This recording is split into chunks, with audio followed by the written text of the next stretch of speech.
Have you ever stopped and considered what is hidden beneath the silence of forgotten time? Close your eyes and think yourself walking through ancient ruins shrouded in mist, where stones whisper secrets to each other and time stands still, holding its breath. This is not a story of kings or wars documented in books.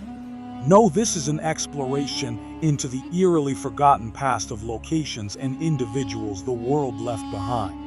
Lost civilizations, disappeared cities, enigmatic ruins nobody seems to recall constructing. As the world around you dissolves into silence, let the gentle echoes of these tales rock you into a place of serene wonder.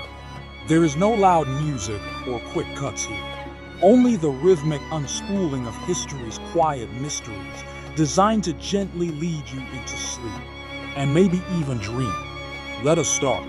The ghost city of Man-Madol, Micronesia's mystery in the sea in the middle of the Pacific Ocean, is a spot so bizarre, so perfectly out of mind, it looks like it's in a dream. The city of Man-Madol, sometimes referred to as the Venice of the Pacific, sits above the island of Pohnpei in Micronesia.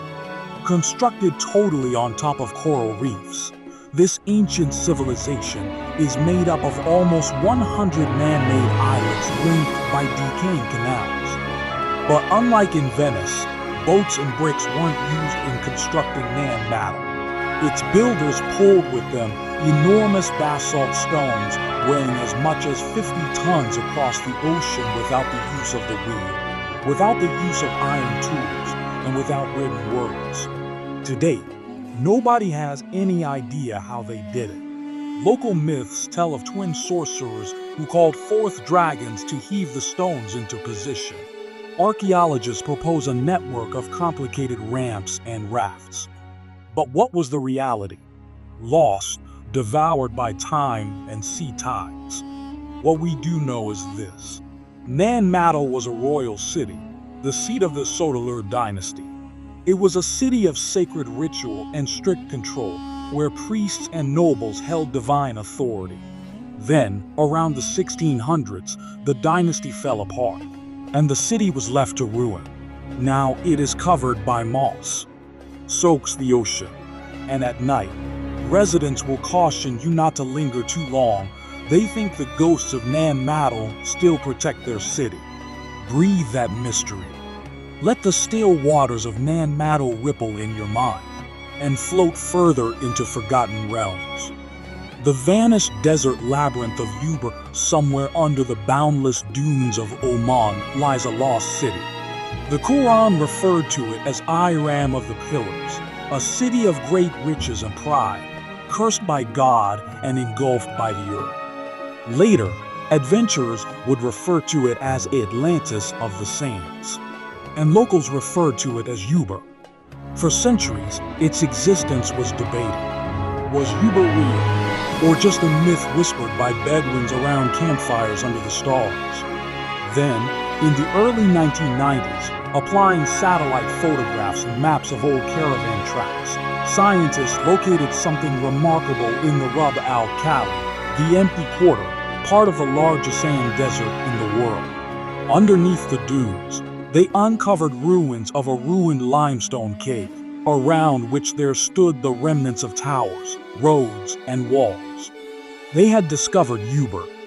It wasn't a city of gold, as myths said, but it was an important center of the frankincense trade, an old city that thrived for millennia. Caravans passed through Uber on their extensive journeys, carrying the aroma of holy smoke from Arabia to Rome, India, and the ends of the world.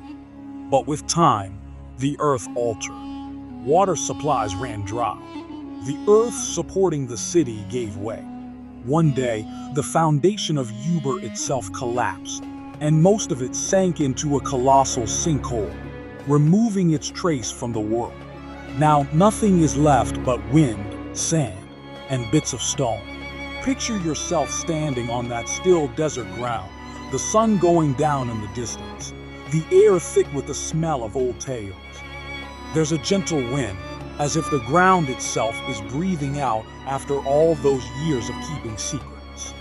You shut your eyes, and for an instant, you listen to the sounds of far-off travelers, the hum of merchants, the wind-borne echo of prayers. Then silence falls like a curtain. That is the legacy of forgotten history, not just the ruins, but the emotions they leave behind. The sunken wonder Heraclion, Egypt's lost port prior to Alexandria, prior to the grandeur of modern Egypt, existed Heraclion, a powerful port city which occupied the mouth of the Nile, where the river embraced the Mediterranean Sea. It was a gateway to Egypt, full of temples, vessels, and merchants from the four corners of the ancient world. Then, in the passage of time, it vanished. For almost 1,200 years, Heraclion was believed to be legend, a name handed down by ancient Greek historians. But then, in 2000, French underwater archaeologist Frank Godiot unearthed its ruins 30 feet underwater, off the coast of present-day Egypt. There, lying undisturbed in the stillness of the deep, were colossal statues, sphinxes, stone tablets, gold coins, and shipwrecks, all shrouded in centuries of silt. It was as if discovering Atlantis. Scholars speculate that a rise in sea level, earthquakes, and unstable soil led to the gradual sinking of the city into the sea. But somehow, Heraclion didn't simply disappear. It waited quiet and undisturbed, as if it had decided to rest in peace. Picture swimming through those ruins, sunlight glinting through water, the statues of old standing silently as sentinels guarding a lost empire. Time crawls slowly there, and the deeper you float, the more you slide from the world above. And so the tale goes on. The silent walls of Nan-Madol, the Venice of the Pacific deep in the Pacific's remotest waters, off the eastern coast of Pohnpei Island in Micronesia, stands one of the world's most enigmatic ruins, Nan-Madol, a city constructed on almost 100 small man-made islands, connected by canals and with walls of volcanic rock. No one is quite sure how it was constructed. Gigantic basalt pillars, weighing as much as 50 tons, were stacked to build temples, tombs, and homes, all suspended above coral reefs. And still, this city, commonly referred to as the Venice of the Pacific, emerged centuries ahead of any crane, pulley, or advanced engineering. Local tradition holds that the stones were transported by magic, carried through the air by twin sorcerers. Historians are stumped, suggesting only theories. Some think bamboo rafts and coconut fiber ropes were employed. Others suggest that even with manpower, it would have taken generations. But why construct here? Why so remote? Nan-Madol was the Sotalar dynasty's ceremonial capital, a spiritual place reserved for the rulers, the priests, and the elite. The city was planned to be controlled, spiritual, and secluded. Common people dwelled beyond the walls. Only the select were allowed in. Then, silence. By the 1500s, Nan-Madol lay deserted.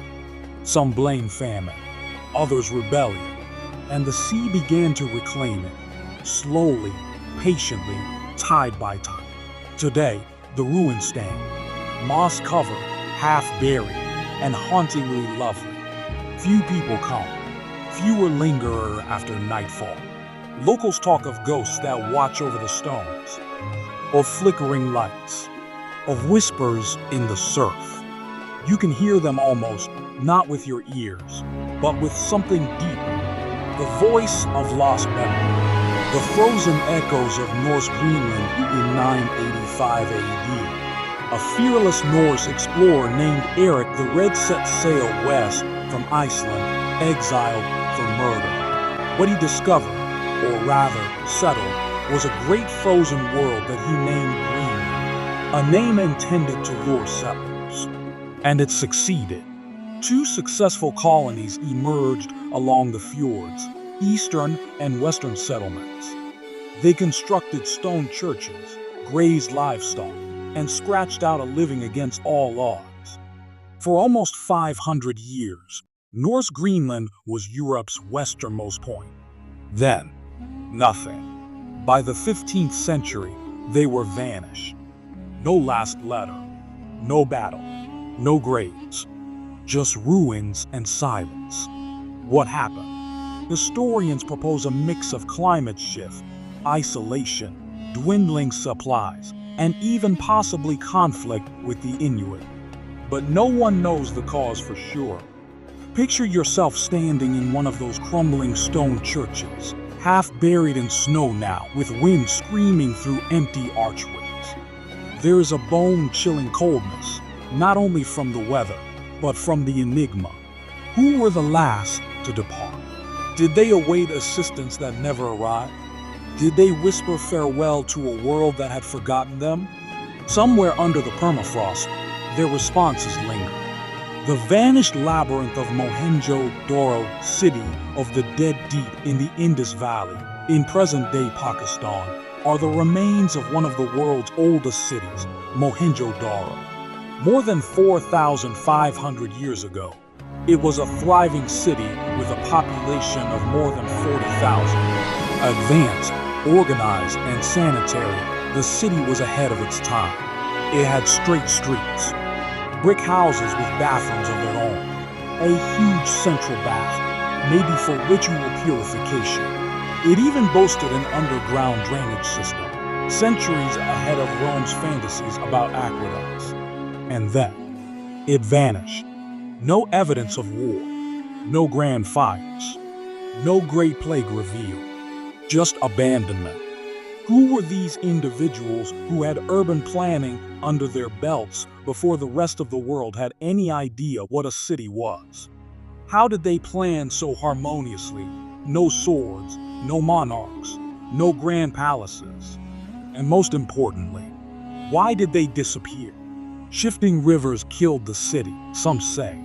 Environmental shifts or economic downfall, others conjecture. But no one really knows. Maybe the biggest enigma is in their writing. The Indus script on seals and pottery is still not deciphered.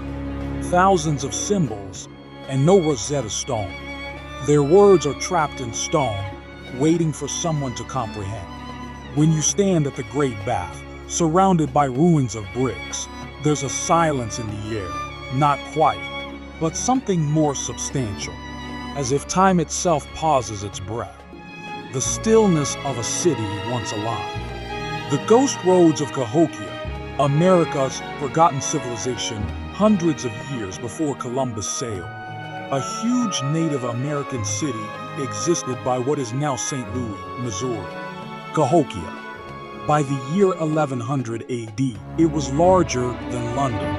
Earth mounds stood like pyramids. The biggest, Monk's Mound, still looms over the countryside. Thousands of individuals inhabited, farmed, traded, and worshipped here. And yet, none of them know its name. Cahokia was the throbbing heart of a sophisticated Mississippian civilization. Its inhabitants constructed enormous plazas, excavated astronomical markers, and established trade networks extending thousands of miles. But by the 14th century, the city was abandoned. The mounds were given over to grass and roots. The roads went nowhere. Why? Explanations multiplied. Climate change, crop failure, political upheaval. But nothing accounts for how such an impressive city, with no metal technology and no written history, could emerge, and then disappear so utterly. Standing on top of Monk's Mound today, you look out over highways and suburbs. But if you close your eyes, you may sense the beat of drums, the smell of corn fires, the chants borne on wind over a city that once flourished beneath your feet. The quiet of Cahokia is not one of failure, but of erasure, a civilization too often overlooked, but never lost. The secret of Daring Kuyu, the city of shadows beneath. Hidden beneath the volcanic stone of Cappadocia, Turkey, is a secret, a city dug deep into the ground. Daring Kuyu. It wasn't merely a hideout or a network of tunnels. It was a city, with houses, churches, wells, ventilation shafts, even stables, all buried as much as 18 stories underground. A whole city, up to 20,000 individuals, might have resided underground for months. Why? Protection. From what?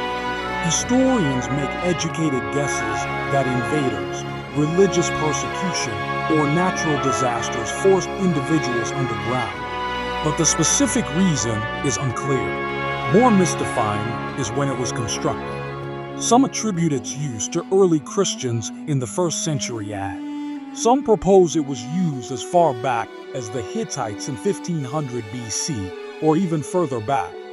There are rumors of civilizations much older, their names forgotten in time, who originally etched these stone walls. The lower you descend, the colder it gets. It remains cool and constant, a wonderful haven from the blistering Anatolian heat above. Yet, strange, silent, too silent. What were the words spoken here? What prayers did people whisper in the dark? What terrors entered the thoughts of children who never knew sunlight? Today, tourists go down narrow staircases just wide enough for a man. At each corner, stone doors would be rolled shut to close the city off to invaders. An underground fortress. Daring Kuyu is a testament to survival. But it is also a reminder that sometimes history is hiding in the dark, out of sight, under our feet. The lost temples of Angkor, stone swallowed by jungle deep in Cambodia's jungles, is a dream in stone. Angkor, formerly the capital of the Khmer Empire, Angkor was one of the world's largest pre-industrial cities. It had more than 1 million inhabitants, with towering temples such as Angkor Wat springing from the ground like gods of stone. Constructed in the 12th century, Angkor Wat is still the largest religious monument on the planet, carved with images of Hindu mythology and stories of kings. Its beauty cannot be matched. But the city, the great city, went quiet. Why did such greatness descend into jungle? Historians cite drought, war, shifting trade routes. Nature reclaimed what men had made. Trees burst through stone, vines encircled towers, and silence filled the place of music. For centuries, Angkor was a rumor, a myth, until French explorers chanced upon it in the 1800s, overgrown with green, sleeping like a forgotten deity. But here's the magic. Angkor was never really forgotten by locals. It was always revered, always revered. Today, it is a sight of wonder, a testament to human imagination, spiritual passion, and the haunting beauty of transience. As moonlight tangos along its walls, you may pick up the subtle beat of time, going forward, always going forward. The mystery of Mohenjo-Daro, sophisticated sanitation, and city planning, one of the most mind-boggling archaeological finds of the 20th century was that of the ancient city of Mohenjo-Daro in what is now Pakistan. It belonged to the Indus Valley civilization, and the city was formed some 2,500 BCE, more than 4,500 years ago. But the thing that really perplexes us is the extent of the city planning and sanitation that the city enjoyed, even exceeding some contemporary cities. Mohenjo-Daro was not merely a cluster of mud houses. It featured well-designed streets with a grid layout. Houses boasted private wells and bathrooms that fed into a central drainage system.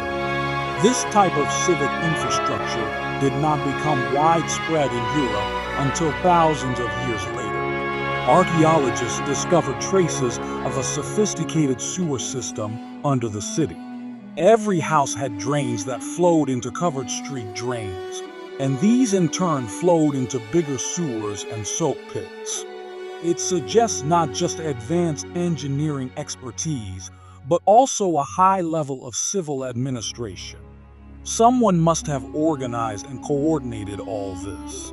So, who were these engineers and administrators who created such a system? Their names and identities are forgotten. The intrigue continues with the reality that there are no great palaces or readily identifiable temples, which would indicate an alternative, possibly non-monarchical and non-centralized religion-based society, something that is contrary to the standard early civilization model. Also fascinating is the Indus people's writing system. After countless attempts, their script is still not deciphered.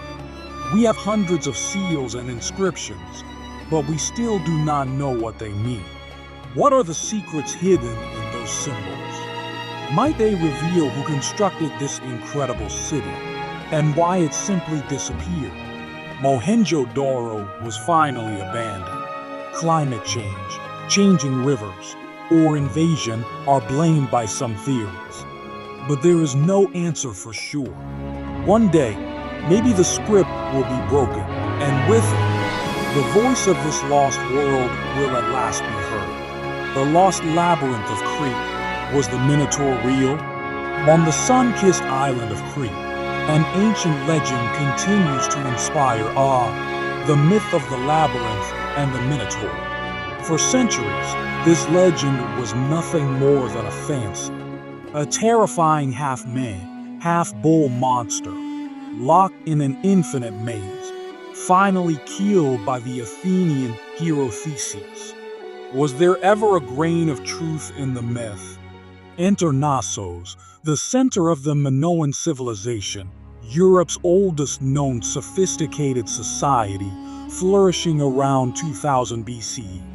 When British archaeologist Sir Arthur Evans dug up Knossos in the early 20th century, he discovered the remains of a huge and intricate palace, a building so complicated and sprawling that it could well have given rise to the notion of a labyrinth. With hundreds of interlocking rooms, curved corridors, and an apparent lack of fortifications, the palace looked more ceremonial than it did military. The Minoans were a Pacific maritime people with no taste for violence who concerned themselves with art, commerce, and religion. Well, what happened to the Minotaur? As it turns out, bulls played a big part in Minoan life. There are artifacts depicting bull-leaping rituals, with acrobats vaulting over running bulls in what was probably an official religious ceremony. The half-bull, half-man might have been derived from symbolic narrative, a method for representing nature's raw, uncontainable energy, or a mythologized recollection of some warrior or leader. Other historians have argued that the myth might be a conflict of civilizations, possibly between the rising Greek civilization and the more established, sophisticated Minoans. The story of Theseus might be symbolic of the triumph of one period over another, done in a dramatic way with monsters and labyrinths. Today, the Knossos Palace continues to be a major tourist attraction at an archaeological site, but its real stories are mostly buried under layers of myth and time. Zimbabwe, Africa's forgotten empire, deep in the heart of southern Africa, away from the more familiar tales of Egypt or Mesopotamia, there exists the huge stone remains of Great Zimbabwe, an enigmatic and formidable city that once reigned as a symbol of African prowess and genius. Built between the 11th and 15th centuries, Great Zimbabwe was the capital of a thriving kingdom that dominated trade routes extending across the continent. Its walls, constructed without mortar, remain standing today, some over 30 feet tall, a breathtaking achievement in architecture and engineering. The sheer magnitude of these stone enclosures is sufficient to leave any visitor gasping. For centuries, the Western world did not want to accept that Black Africans had created such a sophisticated civilization. Early European explorers and colonial scholars assigned the ruins to outsiders, Phoenicians, Arabs, even ancient Hebrews, anything but accepting Africa's own heritage. But the archaeological record speaks otherwise. Tools, pottery, and indigenous artifacts unequivocally demonstrate that Great Zimbabwe was constructed by indigenous Shona-speaking individuals, and that it was a flourishing heartland of culture, trade, and political influence. The city dominated the movement of ivory and gold to the eastern seaboard, where it was traded with Arab and Chinese traders. In return, products such as beads and porcelain found their way into the African interior. Great Zimbabwe potentially contained more than 20,000 people at its height, an immense urban center for its era. So how did it collapse? Environmental degradation, overgrazing, and political instability are probably the prime suspects. By the late 15th century, the capital was deserted and the kingdom disintegrated. Now, Great Zimbabwe is not only a national icon for contemporary Zimbabwe, its name indeed being used by the country, but also a potent reminder that Africa's past is rich, multifaceted, and all too readily forgotten. The sunken temples of Dwarka, India's underwater mystery, off the Gujarat coast, in the Arabian Sea, lies an ancient legend narrated by Hindu scriptures for millennia. The mythical city of Dwarka, the holy kingdom of Lord Krishna. For centuries, many thought it was only a myth until the sea started to reveal its secrets. Marine archaeologists exploring off the coast in 2001 discovered what seemed to be the remains of an old city submerged under the water. Massive stone monuments, roads, walls, and even a grid system came forth under the ocean waters, conforming strangely with accounts of Dwarka depicted in ancient history texts such as the Mahabharata and the Harivamsa. It was described in these scriptures as a beautiful, walled city constructed with crystal clear roads, golden palaces, and towering walls. It was said to be the capital of Lord Krishna, a city so heavenly that even the gods looked up to its beauty. But as legend has it, once Krishna had left the earth, the city sank beneath the ocean. Current science has not yet been able to definitively verify that this underwater location is in fact the mythological Dwarka. However, carbon dating of artifacts recovered from the region indicates that certain structures are more than 9,000 years old, reshaping the timeline of Indian civilization far earlier than thought. Most fascinating is the extent to which the underwater ruins parallel the geography and plan outlined in ancient Sanskrit texts. Pillars, stone anchors, and pottery found at the site exhibit a sophistication that astounds contemporary scholars. Dwarka's tale provokes deep questions. What if the myths were true? What if our oldest tales are based on lost histories? The submerged city questions the very concept of what we believe about the ancient world.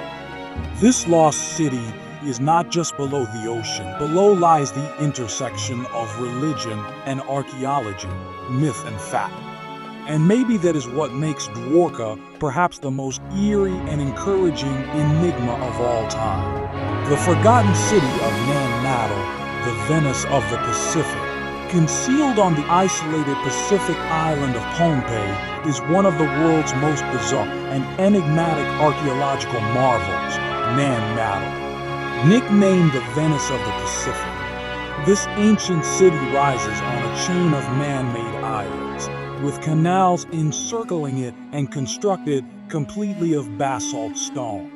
What's so amazing about Nan-Madol isn't its beauty, it's the impossibility of its existence. Built more than 1,000 years ago, the city is made up of enormous stone buildings, some of which weigh as much as 50 tons. Those stones were quarried, moved, and placed into walls up to 25 feet tall somehow, without the aid of metal tools, pulleys, or wheels. How did an ancient civilization inhabiting a far-off island accomplish such a task? That is the question that still perplexes scientists and historians today. Local myths talk of magic and flying rocks, brought into position by sorcerers. Some researchers have even theorized that Nan-Madol is the sole survivor of an older, vanished civilization, maybe even Lemuria or Mu. The city was once the political and ceremonial capital of the Sotalur dynasty, which ruled the islanders by divine right. But Nan-Madol was finally abandoned, consumed by jungle and forgetfulness. The cause is still a mystery. Some say it was a rebellion, some a curse, and others an enormous environmental change. Now, its ruins lie somberly silent, unplundered by contemporary development, frozen by seclusion. Its stone tombs, temples, and seawalls still exist as a quiet witness to a people who transcended the boundaries of their era. But then perhaps the greatest of all Nan-Madol's mysteries is this. Why aren't more people aware of it? Unlike Machu Picchu or Egypt's pyramids, Nan-Madol has not yet been granted international recognition it so rightly deserves. And perhaps that's what adds to its mystique, a hidden city within plain sight. The abandoned rock city of Petra, secrets buried in sand, cut almost literally into scarlet-colored rock cliffs deep within the Jordan Desert. Petra remains one of the world's most stunning and mystical lost cities. A thriving marketplace of the ancient Nabatean civilization. During its heyday more than 2,000 years ago, Petra disappeared into time for centuries to come. Its most famous monument, Al-Khazneh, the treasury, is like a lost temple from another world. Petra, however, is far more than a single dazzling fog. The city runs along canyons and ridges. Cut into the stone are tombs, amphitheaters, and whole streets. And all of it, amazingly, was carved by hand. But here's the surprise. Petra wasn't carved simply for looks. It was constructed with incredible engineering prowess. The Nabateans excelled at controlling water in a desert, employing dams, reservoirs, and canals to irrigate the city where others would die. It was a miracle of survival and tactics, buried in the rugged terrain of southern Jordan. But for all its glory, Petra could not resist the test of time. As commerce routes changed and natural disasters hit, the city gradually depopulated. Earthquakes shook its foundations. Sandstorms covered its roads. Eventually, Petra disappeared from maps and remembrance, known only to Bedouin nomads until rediscovered by Europeans in the early 1800s. But Petra's secrets still linger. Under the city are buried underground chambers, most of them still uninvestigated. There are those who think that there are deeper secrets hidden under the sand, forgotten texts, royal burials, or religious artifacts yet to be discovered. Petra is a UNESCO World Heritage Site today, but it remains a secret, a site where rock whispers the tales of a vanished kingdom, where each curve and column tells of a people who domesticated the desert and disappeared into myth. The silent temples of Bagan, 1,000 towers in the mist. Picture yourself walking on a dawn-shrouded plain. With the golden light creeping over the horizon, you catch sight of it. Thousands of ancient temples, stupas, and pagodas reaching out to the very horizon. This is Bagan, Myanmar's lost city of faith and splendor. From the 9th to the 13th century, Bagan was the capital of a mighty kingdom and one of the world's finest religious centers. There were over 10,000 temples and monasteries here, all commissioned by kings, queens, monks, and commoners too as an offering to heaven.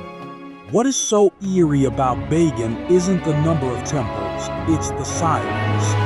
The city no longer throngs with traders, monks, or pilgrims.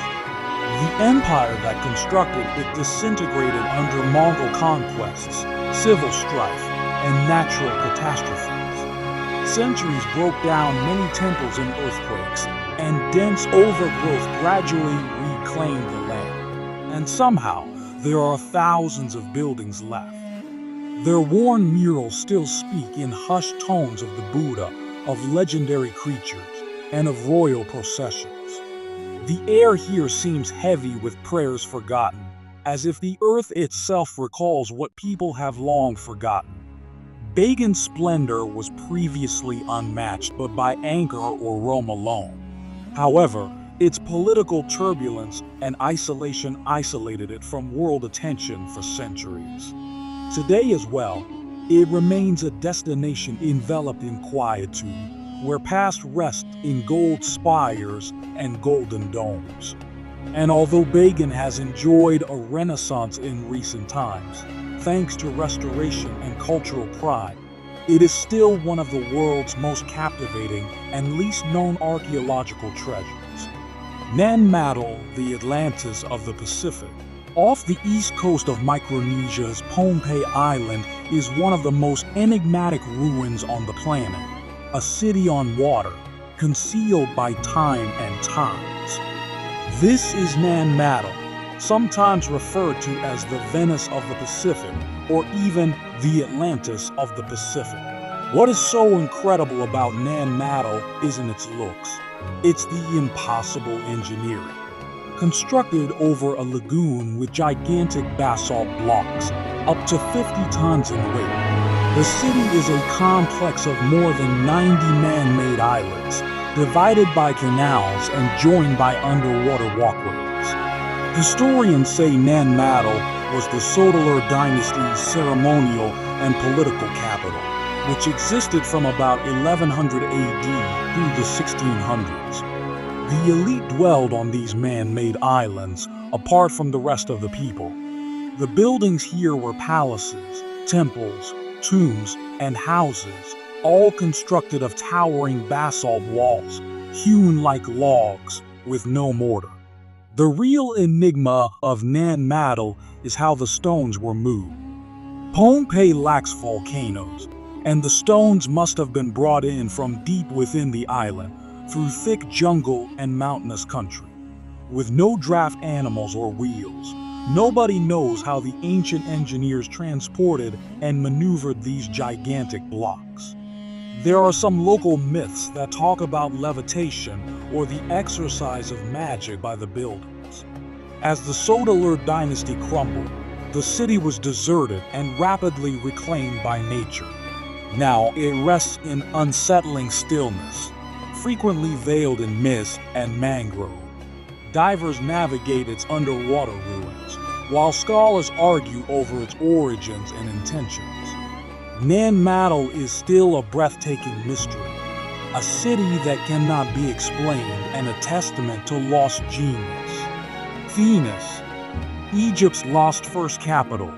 Before the glory of Thebes and the grandeur of Memphis, there was Venus, a city lost in both time and terrain. Believed to be the first capital of a unified ancient Egypt, Venus or Chenu in Egyptian rule during the early dynastic period, around 3100 BCE, under the leadership of the legendary pharaoh Narmer, also known as Menes.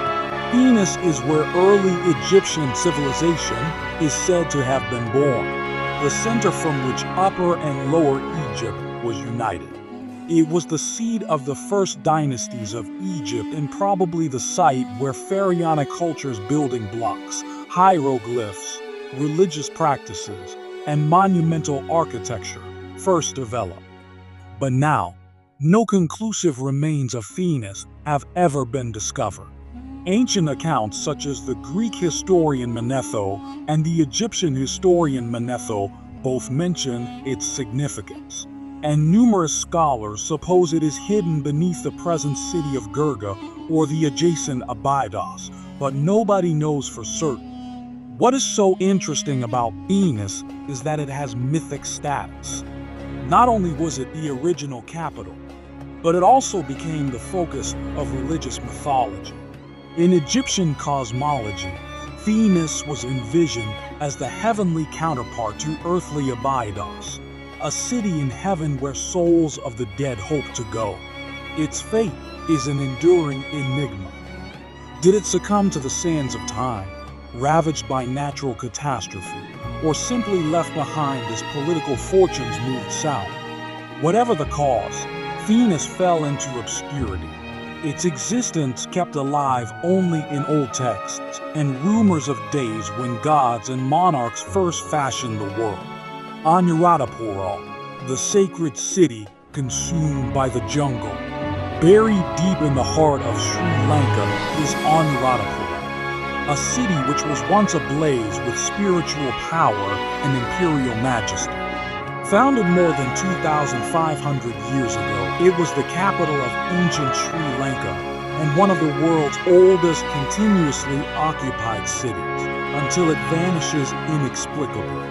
Anuradhapura was a Buddhist, intellectual, and architectural center where stunning stupas such as the Ruwanwelisaya towered toward the heavens and the revered Sri Maha Bodhi tree, planted from a cutting of the original Bodhi tree upon which Buddha reached enlightenment, served as a symbol of faith. For more than 1,000 years, Anuradhapura flourished. Its monarchs commissioned gigantic irrigation networks, monasteries, palaces, and enormous reservoirs called tanks that transformed the dry land into a verdant paradise. It was not only a religious hub at its height, but also a wonder of urbanism and hydraulic engineering. But by the 11th century CE, the city was deserted.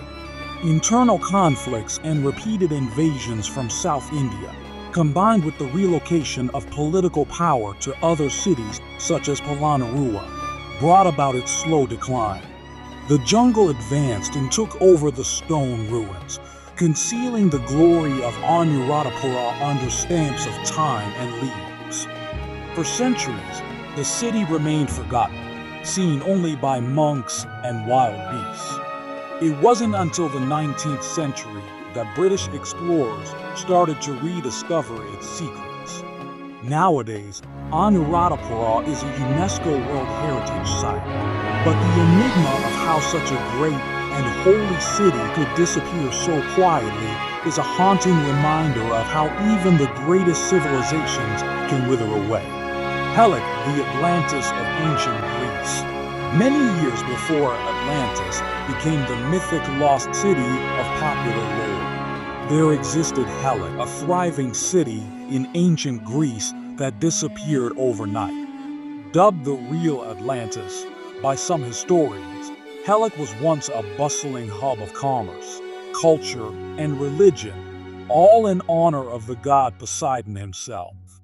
Located in the northern Peloponnese, close to the Gulf of Corinth, Helek was the leader of the Achaean League and held sway over surrounding cities.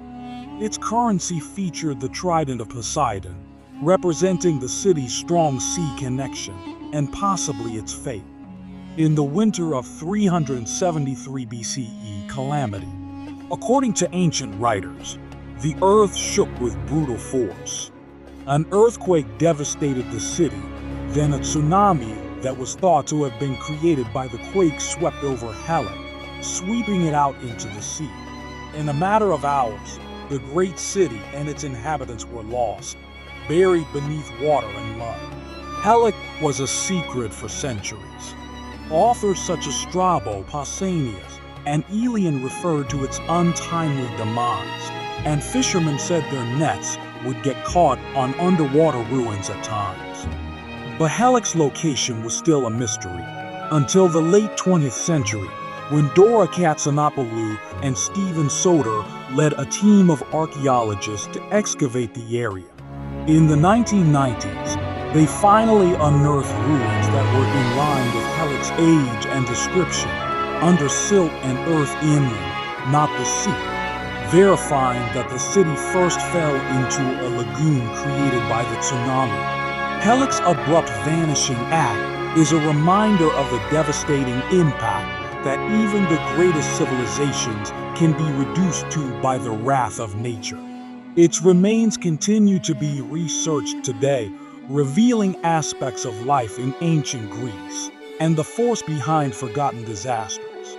Cahokia, the lost city of mounds of North America. Long before the Europeans came to the Americas, there was a highly developed and thriving urban metropolis along the Mississippi River, not far from present-day St. Louis, Missouri. It was Cahokia, a city that was once the largest and most complex pre-Columbian urban complex north of Mexico. Its peak at around 1100 AD saw the population of Cahokia numbering 20,000 to 40,000 inhabitants, bigger than London then. It was a city of massive earthworks, with the Titanic Monk's Mound as its center, which remains the largest prehistoric earthen construction in the Americas today. Cahokia was a political, religious, and cultural center. Its designers organized an urban plan, wooden palisades, ceremonial plazas, and residential areas. They built wood hangars, round wooden calendars connected to the sun, that proved a profound knowledge of astronomy. But even with its majesty, Cahokia disappeared enigmatically. By the late 1300s, the great city was deserted. There are no written accounts, and archaeologists have to reconstruct its history through ruins, artifacts, and layers of soil. So what had happened? Speculation runs wild. Climate change produced long-term droughts, deforestation and overhunting took a toll on the environment. Political strife or warfare disintegrated the society. Or perhaps all of these factors together resulted in its gradual collapse. What is compelling about Cahokia's history is the way that it contradicts the assumption that sophisticated urban societies existed only in Mesoamerica or Europe. Cahokia was constructed by Native Americans using local materials and remarkable resourcefulness. And yet Cahokia remains significantly unremembered in mainstream history. Now Cahokia Mounds is a UNESCO World Heritage Site, a chilling reminder of an overlooked episode of North American history, and a mystery still unraveling. Petra, the rose-red city carved in stone, nested between harsh desert canyons in southern Jordan. Petra is a mysteriously ancient city carved into rosy sandstone rock. Referred to as the Rose-Red City, half as old as time, Petra was a former thriving capital of the Nabatean Kingdom, a wealthy center of commerce, culture, and ingenuity. Established at about 300 BCE, Petra prospered in its strategic location on the Arabian, Egyptian, and Mediterranean route of incense and spice. Its inhabitants, the Nabateans, excelled the hostile desert setting, constructing advanced irrigation systems, cisterns, and monumental architecture. Entering Petra by the Sikhi, a narrow gorge, tourists are amazed when they come out into view of Al-Kaznet, the treasury, a temple fog carved out of the cliff, shining pink and gold. But Petra is much more than a single edifice. It runs for miles of canyons and encompasses tombs, temples, amphitheaters, and even a monastery. At its peak, Petra potentially had 30,000 inhabitants. But by the 7th century CE, the city had disappeared from the world maps. Why? A combination of reasons: trade route shifts, natural events such as earthquakes, and eventual assimilation by the Roman Empire, which diverted commerce elsewhere. Petra gradually fell into abandonment and obscurity, its history lost in the desert until reclaimed by European travelers in the 19th century. Petra is now a UNESCO World Heritage Site and one of the new 7 wonders of the world. Its eerie beauty and mystery evoke a memory of a powerful people who carved stone and challenged the desert. Skara Brae, Europe's lost stone village. Beneath the windswept cliffs of Scotland's Orkney Islands lies Skara Brae, a prehistoric village older than the pyramids of Egypt and Stonehenge. Hidden for over 4,000 years beneath layers of sand and time, it offers a remarkable glimpse into Neolithic life. Skara Brae was unearthed in 1850, when a violent storm had removed the soil that covered a row of stone houses. What excavators found was incredible. A village that had been perfectly preserved for about 3,100 BC. The village comprises 8 linked dwellings, every one of them with stone furnishings, beds, shelves, hearths, and even cupboards, all carved out of the local flagstone. The homes are joined by narrow corridors, and some of them even boasted early drainage. Skara Brae presents us with a society that was structured, domesticated, and socially advanced, all while much of Europe was still living in a primitive state. But then, around 2500 BCE, the village was abruptly deserted. Why? Nobody knows. Some speculate climate change, coastal erosion, or even a mass exodus due to unseen pressures. There is no evidence of war or disease, only an unsettling quiet where a thriving village had been. Skara Brae is sometimes referred to as the Scottish Pompeii due to its amazing preservation. It forces us to think differently about ancient humans and reminds us that sophisticated, tranquil societies existed before written records. As one of the world's best preserved Neolithic sites, it still resizes what we know of Europe's far-off past. Tikal, the forgotten Maya powerhouse, hidden in the dense jungles of northern Guatemala, is the ancient city of Tikal, a once great center of power for the Maya civilization. Giant stone temples rise through the forest canopy, their brooding silence reminding one of an empire lost which once dominated Central America. Tikal prospered between the years 200 and 900 CE, under the classic Maya period. In its heyday, it was a thriving city of more than 100,000 inhabitants with royal palaces, ceremonial centers, and pyramids that outshone the Egyptian pyramids in majesty. Its domain stretched throughout modern Mexico, Belize, and Honduras. But Tikal was more than a stone city. It was an astronomical, mathematical, writing, and political center. The Maya had a sophisticated system of calendars, precise glyphs, and sophisticated understanding of stars. All this was achieved by a civilization that lacked metal tools and pack animals. So why did Tikal decline? Theories indicate a combination of environmental collapse, deforestation, long-term droughts, and political strife.